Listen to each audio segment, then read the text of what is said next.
जय हिंद दोस्तों, स्वागत है आप सभी का फिर से एक धमाकेदार वीडियो में। दोस्तों, झारखंड बोर्ड कक्षा 8वीं 9वीं विद्यार्थियों के लिए जो है मॉडल पेपर जारी कर दिया गया है। ठीक है, ऑफिशियल मॉडल पेपर को जारी कर दिया गया है। तो चलिए इस वीडियो में आप सभी को जो है कक्षा 8वीं विद्यार्थियों का जो मॉडल पेपर निकाला गया है, तो इस वीडियो में हम सब जो है सामाजिक विज्ञान का कंप्लीट सॉल्यूशन करने वाले हैं। तो आप लोग वीडियो में शुरू से लेकर अंत तक बने रहिएगा। ठीक है, आप सभी का एग्जाम जो है 28 जनवरी को। ठीक है, 28 जनवरी को आप सभी का जो है एक ही दिन में सभी सब्जेक्ट का एग्जाम लिया जाएगा, आप सभी को पता ही होगा। तो चलिए वीडियो को बिना हिलेट करके शुरू करते हैं। और जितने भी विद्यार्थी अगर चैनल पर पहली बार आए हैं तो चैनल को भी सब्सक्राइब कर लीजिएगा। ठीक है, ताकि आगे भी इस चैनल के माध्यम से तैयारी कर पाएँ। ठीक है, चलिए वीडियो को शुरू करते हैं। यहाँ पर आप सभी देख सकते हैं दोस्तों, वार्षिक परीक्षा 2025। ठीक है, यानी कि ऑफिशियल मॉडल पेपर जो कि आज ही जारी किया गया है। ठीक है, तो चलिए देख लेते हैं। यहाँ पर जो है कुछ सामान्य निर्देश दिया हुआ है, तो आप सभी पढ़ लीजिएगा। ठीक है, जैसे कि आप सभी को पता ही होगा कि कुल प्रश्नों की संख्या 50 है। ठीक है, सभी सब्जेक्ट में आप सभी को जो है 50 प्रश्न पूछा जाएगा। ठीक है, तो आप सभी यहाँ पर सामान्य निर्देश कुछ दिया हुआ है, आप सभी अपने से पढ़ लीजिएगा। चलिए हम सब प्रश्न की ओर जाते हैं। सबसे पहला प्रश्न यहाँ पर आप सभी देख सकते हैं, जो कि बहुत ही इंपॉर्टेंट प्रश्न है। इस प्रश्न को कई बार एग्जाम में पूछा जा चुका है। ठीक है, सबसे पहला प्रश्न है, भारत के पहले गवर्नर जनरल कौन थे? देखिए दोस्तों, ऑप्शन में थोड़ा जो है मिस्टेक किया है। ठीक है, भारत के पहले गवर्नर जनरल कौन थे? तो यहाँ पर ऑप्शन में अगर जो है लॉर्ड विलियम बेटिंग अगर रहता तो इसका सही आंसर हो जाता Lord William Bentinck. Lord William Lord William Bentinck इसका बिल्कुल ही करेक्ट आंसर हो जाएगा। ठीक है, लेकिन नहीं दिया है। वारेन हेस्टिंग जो है बंगाल के प्रथम गवर्नर जनरल है। ठीक है, तो भारत में जो है बंगाल राज्य भी आता है। ठीक है, तो इसका अगर आंसर देखा जाए तो वारेन हेस्टिंग हो जाएगा। ठीक है, लेकिन ऑप्शन में अगर लॉर्ड विलियम बेटिंग रहता तो इसका बिल्कुल ही करेक्ट आंसर हो जाता लॉर्ड विलियम बेटिंग। ठीक है, चलिए आगे देखते हैं अगला प्रश्न। दूसरा प्रश्न यहाँ पर आप सभी देख सकते हैं, लॉर्ड क्लाइव ने भारत का मानचित्र तैयार करने की जिम्मेदारी किसे सौंपी थी? जो लॉर्ड क्लाइव था, भारत का मानचित्र बनाने के लिए किसे सौंपा था? तो इसका सही आंसर क्या हो जाएगा? 2 नंबर प्रश्न का बिल्कुल ही करेक्ट आंसर हो जाएगा लॉर्ड कॉर्नवालिस। ठीक है, ऑप्शन नंबर जो आप सभी देख रहे हैं सी में लॉर्ड कॉर्नवालिस इसका बिल्कुल ही सही आंसर हो जाएगा। ठीक है, चलिए आगे देखते हैं अगला प्रश्न। अगला प्रश्न यहाँ पर आप सभी देख सकते हैं, राज्य हड़प नीति किसने शुरू की? राज्य हड़प नीति किसके द्वारा शुरू की गई थी? तो 3 नंबर प्रश्न का सही आंसर क्या हो जाएगा? ऑप्शन नंबर बी वाला। ठीक है, लॉर्ड डलहौजी। ठीक है, ऑप्शन नंबर बी वाला इसका सही आंसर हो जाएगा। चलिए आगे देखते हैं अगला प्रश्न। अगला प्रश्न यहाँ पर आप सभी देख सकते हैं, इतिहास को सामान्यतः कितने कालखंडों में बांटा गया है? आप सभी पढ़े होंगे कि इतिहास को सामान्यतः जो है 3 खंडों में बांटा गया है। ठीक है, ऑप्शन नंबर जो डी है इसका सही आंसर हो जाएगा। चलिए आगे देखते हैं अगला प्रश्न। 5 नंबर का प्रश्न यहाँ पर आप सभी देख सकते हैं, फोर्ट विलियम किला किस शहर में बनाया गया था? जो फोर्ट विलियम किला है यह किस शहर में बनाया गया है? तो इसका सही आंसर क्या हो जाएगा? 5 नंबर प्रश्न का सही आंसर हो जाएगा कलकत्ता। ठीक है, ऑप्शन नंबर सी वाला कलकत्ता इसका करेक्ट आंसर हो जाएगा। ठीक है, चलिए आगे देखते हैं दोस्तों, वीडियो ज़्यादा लंबा नहीं करेंगे। ठीक है, आप सभी को जो है थोड़ा जल्दी जल्दी बता देंगे। ठीक है, और आप सभी का अगर एग्जाम देखा जाए तो बहुत ही नज़दीक है दोस्तों। इस समय आप सभी को अच्छे से तैयारी करना चाहिए। ठीक है, ताकि आप सभी अच्छे मार्क्स से पास हो सके। ठीक है, अगला प्रश्न यहाँ पर आप सभी देख सकते हैं, टीपू सुल्तान कहाँ का शासक था? टीपू सुल्तान जो है कहाँ का शासक था? तो इसका सही आंसर क्या हो जाएगा? 6 नंबर प्रश्न का सही आंसर हो जाएगा मैसूर। ठीक है, ऑप्शन नंबर सी वाला सही आंसर हो जाएगा। चलिए 7 नंबर का प्रश्न देखते हैं। 7 नंबर का प्रश्न यहाँ पर आप सभी देख सकते हैं, भारत में अंग्रेजों द्वारा किस फसल की खेती किसानों से जबरन कराई जाती थी? तो 7 नंबर का सही आंसर क्या हो जाएगा? नील की खेती। ठीक है, जिसमें जो है महात्मा गांधी आया था। ठीक है, बिहार में चंपारण जिला में 1917 में इस आंदोलन इसके लिए आया था। ठीक है, आप सभी जो है 10th में जब जाएंगे तो इसके बारे में डिटेल में पढ़ेंगे। चलिए आगे देखते हैं अगला प्रश्न। अगला प्रश्न यहाँ पर आप सभी देख सकते हैं 8 नंबर का प्रश्न, कोल्ड विद्रोह कब हुआ था? कोल्ड विद्रोह जो है कब हुआ था? तो इसका सही आंसर क्या हो जाएगा? इसका सही आंसर हो जाएगा 1831 से 32 के बीच में। ठीक है, यानी कि ऑप्शन नंबर जो देख रहे हैं 1831 से 32 में हुआ था कोल विद्रोह। इसका जो प्रमुख नेता था बुद्धो भगत, ठीक है। कोल विद्रोह का प्रमुख नेता कौन था? बुद्धो भगत। चलिए 9th नंबर का प्रश्न देखते हैं। भारत में पहली सूती कपड़ा मिल कहाँ स्थापित हुई? भारत में जो है पहली सूती कपड़ा मिल कहाँ स्थापित की गई थी? तो इसका सही आंसर क्या हो जाएगा? 9th नंबर प्रश्न का सही आंसर हो जाएगा मुंबई, ठीक है। महाराष्ट्र में सबसे पहले स्थापित की गई थी। चलिए आगे देखते हैं 10 नंबर का प्रश्न। 10 नंबर का प्रश्न यहाँ पर आप सभी देख सकते हैं। 1857 की क्रांति का नेतृत्व रांची में किसने किया? आप सभी को पता ही होगा कि 1857 की क्रांति का नेतृत्व जो है रांची में भी किया गया था। तो रांची में किसके द्वारा किया गया था? तो 10 नंबर प्रश्न का सही आंसर हो जाएगा Vishwanath Sahdev. Option number B वाला इस प्रश्न का करेक्ट आंसर हो जाएगा, ठीक है। चलिए आगे देखते हैं अगला प्रश्न। अगला प्रश्न यहाँ पर आप सभी देख सकते हैं। संथाल, मुंडा और उराव किस राज्य की प्रमुख जनजातियां हैं? ये सभी जो है आखिर किस राज्य की प्रमुख जनजातियां हैं? तो इसका सही आंसर क्या हो जाएगा? आप सभी को पता ही होगा कि ये सभी जनजाति अधिक से अधिक संख्या में झारखंड में ही है, ठीक है। तो झारखंड इस प्रश्न का बिल्कुल ही करेक्ट आंसर हो जाएगा। चलिए 12 नंबर का प्रश्न देखते हैं। 12 नंबर का प्रश्न यहाँ पर आप सभी देख सकते हैं। 1857 ईस्वी के विद्रोह का तत्कालीन कारण क्या था? 1857 का जो विद्रोह हुआ था उसका तत्कालीन कारण क्या था? तो चर्बी वाले कारतूस। ऑप्शन में आप सभी देख लीजिए, डी में जो दिया हुआ है चर्बी वाले कारतूस का अफवाह, ठीक है। आप सभी अगर डिटेल में पढ़े होंगे, जो है भारतीय सैनिकों से जो है बंदूकों में जो है गाय और सुअर की चर्बी लगा दिया जाता था और उसको जो है अंग्रेज सब कहता था दांत से काटो इसको, ठीक है, और तब गोली चलाना पड़ेगा। आप सभी डिटेल में पढ़े होंगे तभी आप सभी को पता होगा। चलिए आगे देखते हैं। अगला प्रश्न यहाँ पर आप सभी देखेंगे। किस दस्तावेज को भारतीय शिक्षा का मेगरा काटा कहा जाता है? तो इसका सही आंसर क्या हो जाएगा? देखिए 13 नंबर प्रश्न का सही आंसर की बात अगर किया जाए तो इसका सही आंसर हो जाएगा ऑप्शन नंबर बी वाला, ठीक है, वुड्स डिस्पैच। ऑप्शन जो देख रहे हैं बी में वुड्स डिस्पैच इसका सही आंसर हो जाएगा। और थोड़ा क्वेश्चन को हम पढ़ रहे हैं तो ऐसा लग रहा है कि 2024 में जो मॉडल पेपर निकाला गया है उसी के अकॉर्डिंग, यानी कि वही सब प्रश्न को फिर से घुमाकर मॉडल सेट 2025 में डाल दिया गया है, ठीक है। तो चलिए हम सब जो है सिर्फ प्रश्न को पढ़ेंगे क्योंकि यही सब प्रश्न अधिकतर एग्जाम में रिपीटेड किया जाता है। 14 नंबर का प्रश्न है। सती प्रथा को दूर करने का श्रेय किसको है? जो सती प्रथा का जो है दूर करने का श्रेय किसको है?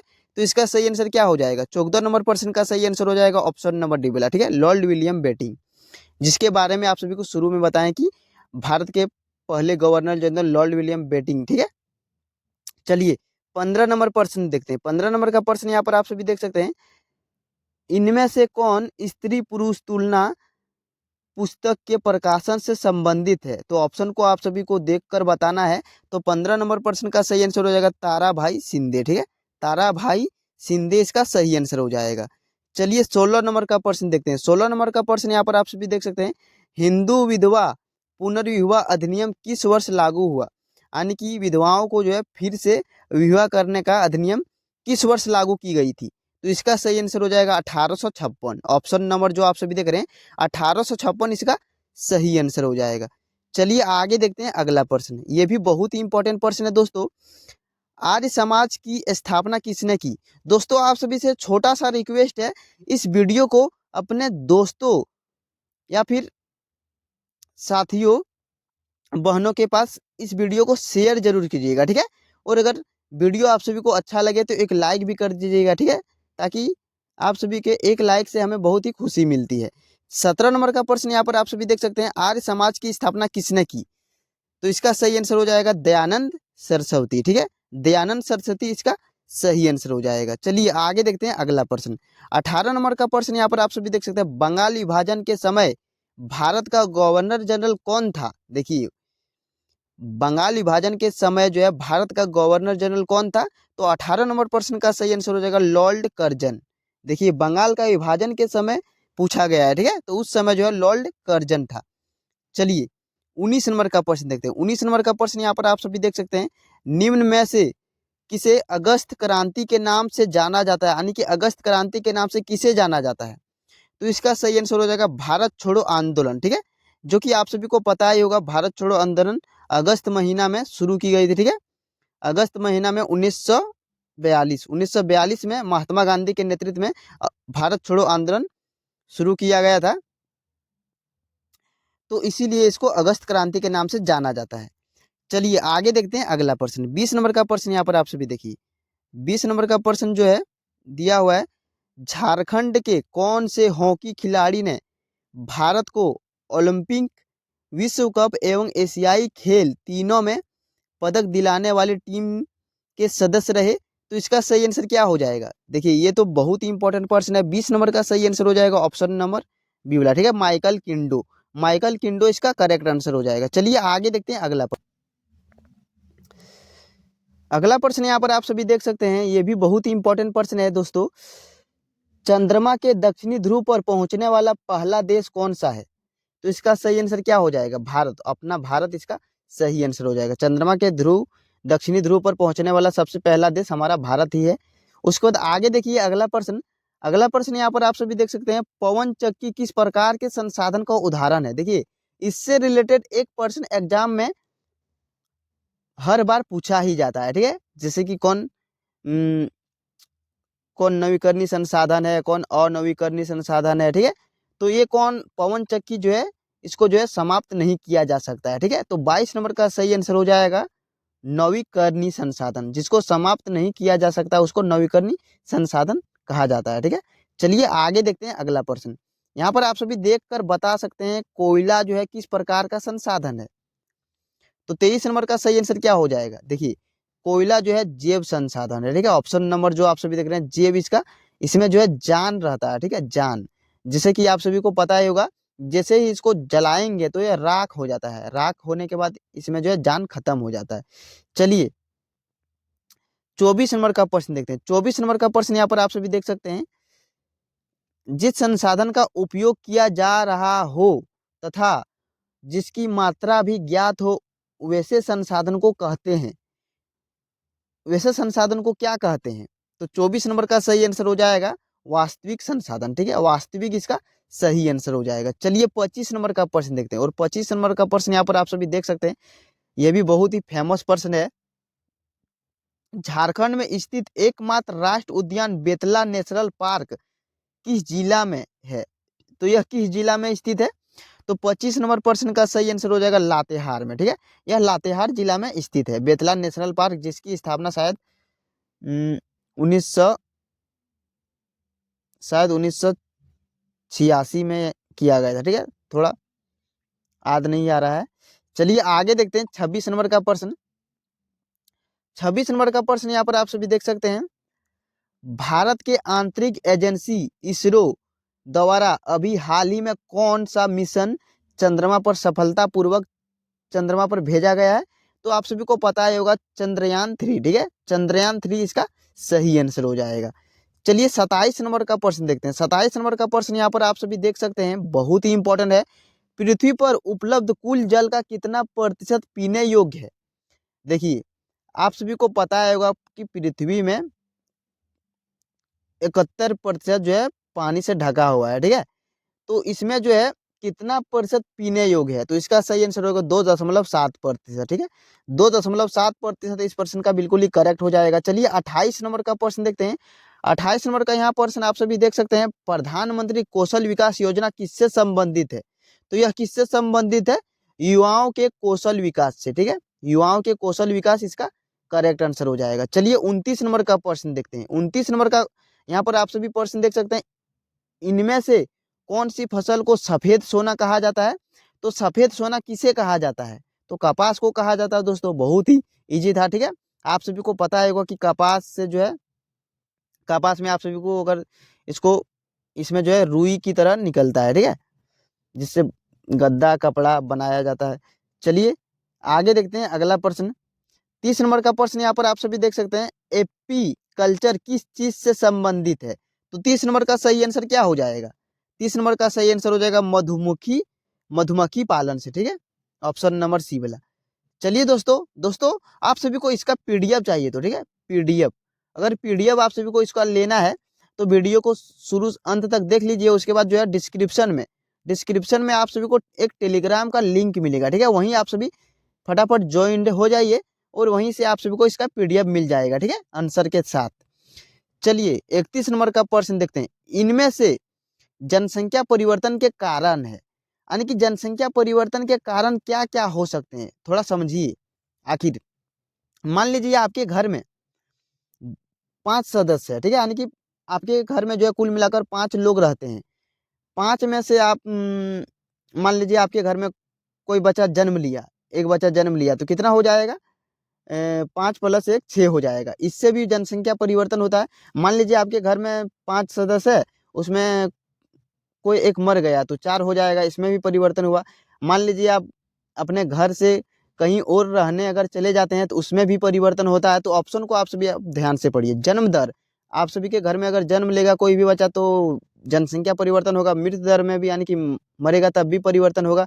प्रवास, यानी कि एक स्थान से दूसरे स्थान में प्रवेश करेगा तब भी परिवर्तन होगा। यानी कि इसका आंसर अगर देखा जाए तो उपरोक्त सभी, ऑप्शन नंबर डी वाला इसका करेक्ट हो जाएगा। चलिए 32 नंबर का प्रश्न देखते हैं। 32 नंबर का प्रश्न यहाँ पर आप सभी देख सकते हैं। आणविक ऊर्जा के उत्पादन के लिए निम्न में से किसका उपयोग किया जाता है? तो किसका उपयोग किया जाता है दोस्तों? तो 32 नंबर का सही आंसर हो जाएगा यूरेनियम। ऑप्शन नंबर जो आप सभी देख रहे हैं यूरेनियम, इसका सही आंसर हो जाएगा। चलिए 33 नंबर का प्रश्न देखते हैं। उत्तर पूर्वी भारत में स्थानांतरित कृषि को किस नाम से जाना जाता है? देखिए दोस्तों, स्थानांतरित कृषि को जो है एक और नाम से जाना जाता है, जिसको कहा जाता है झूम। 33 नंबर का सही आंसर हो जाएगा झूम, ठीक है। झूम इसका बिल्कुल ही सही आंसर हो जाएगा। चलिए 34 नंबर का प्रश्न देखते हैं। ये भी इंपॉर्टेंट प्रश्न है।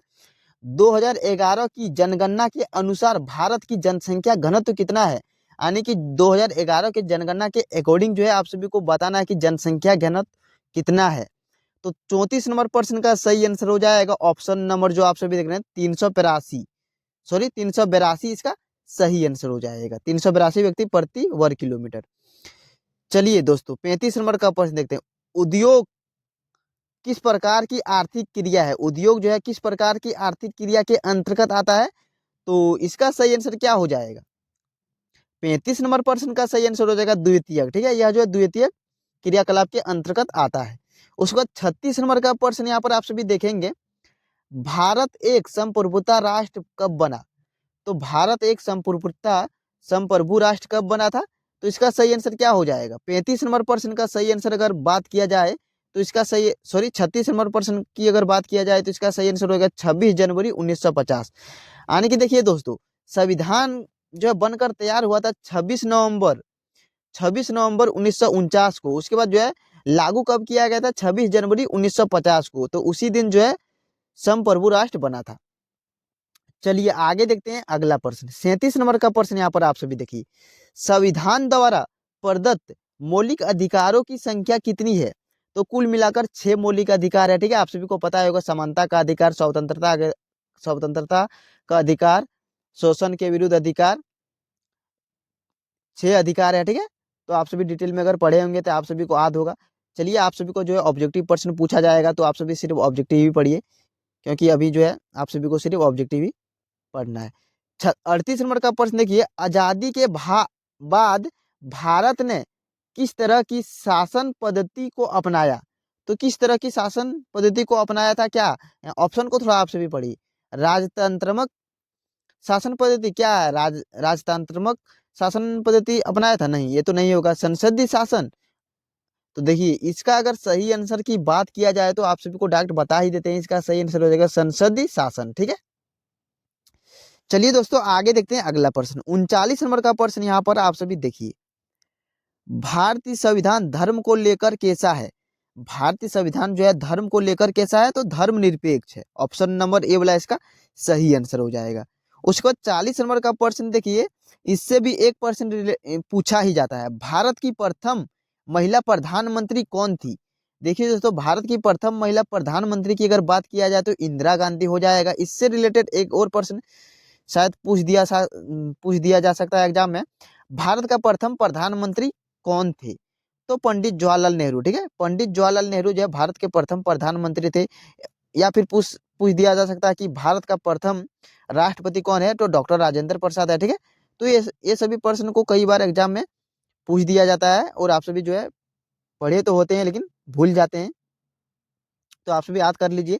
41 नंबर का प्रश्न देखिए, सरकार को जन सुविधाओं के लिए पैसा कहाँ से आता है? सरकार को जो है इतनी इतनी सारी पैसा कहाँ से आता है? जो भी सुविधाएं हम सभी को देता है, तो आखिर सरकार के पास पैसा कहाँ से आती है? देखिए ऑप्शन को आप सभी पढ़ेंगे तो इस प्रश्न का आंसर आप सभी आसानी से बता सकते हैं। क्या खेती से, क्या खेती से आता है? खेती से नहीं आ सकता है दोस्तों। पुलिस से, क्या पुलिस देगा सरकार को पैसा? नहीं, ये भी नहीं दे सकता है। उसके बाद ऑप्शन नंबर डी में देखिए, इनमें से कोई नहीं। तो देखिए दोस्तों, कर से यानी कि टैक्स से जो है सरकार के पास इतने सारे पैसे आते हैं। चलिए आगे देखते हैं अगला प्रश्न, 42 नंबर का प्रश्न यहाँ पर आप सभी देखिए, इनमें से कौन भारतीय संसद तीनों अंगों से संबंधित है? तीनों भारतीय संसद तीनों अंगों से संबंधित है, तो ऑप्शन को आप सभी को पढ़ना होगा। तो इसका सही आंसर आप सभी को बता देते हैं, लोकसभा, राज्यसभा तथा राष्ट्रपति। ऑप्शन नंबर सी वाला इसका करेक्ट आंसर हो जाएगा। चलिए दोस्तों आगे देखते हैं अगला प्रश्न। अगला प्रश्न यहाँ पर आप सभी देख सकते हैं, लोकसभा में सदस्यों की अधिकतम संख्या कितनी निश्चित की गई है? तो अधिक से अधिक जो है लोकसभा में सदस्यों की अधिकतम संख्या कितनी निश्चित की गई है दोस्तों? तो इस प्रश्न का सही आंसर हो जाएगा ऑप्शन नंबर सी वाला, 552। 552 इसका सही आंसर हो जाएगा। चलिए आगे देखते हैं अगला प्रश्न, वीडियो बहुत ही लंबा हो जा रहा है। भारतीय संविधान के किस अनुच्छेद द्वारा अस्पृश्यता का उन्मूलन किया गया, यानी कि छुआछूत को जो है समाप्त करने की बात किया गया है? तो 44 नंबर का सही आंसर हो जाएगा ऑप्शन नंबर ए वाला। ठीक है, अनुच्छेद 17, ऑप्शन नंबर जो देख रहे हैं 17 इसका सही आंसर हो जाएगा। उसके बाद ये प्रश्न को आप सभी देख सकते हैं, बहुत ही लंबा है, तो आप सभी थोड़ा एडजस्ट कीजिएगा। कौन सी योजना गरीब महिलाओं को निःशुल्क एलपीजी गैस कनेक्शन उपलब्ध कराने से संबंधित है? तो इसका सही आंसर हो जाएगा दोस्तों 45 नंबर प्रश्न का सही आंसर हो जाएगा प्रधानमंत्री उज्ज्वला योजना। ठीक है, उसके बाद आगे देखिए अगला प्रश्न। अगला प्रश्न यहाँ पर आपसे, देश में उच्च न्यायालयों की कुल संख्या कितनी है? देश में जो है उच्च न्यायालयों की कुल संख्या कितनी है?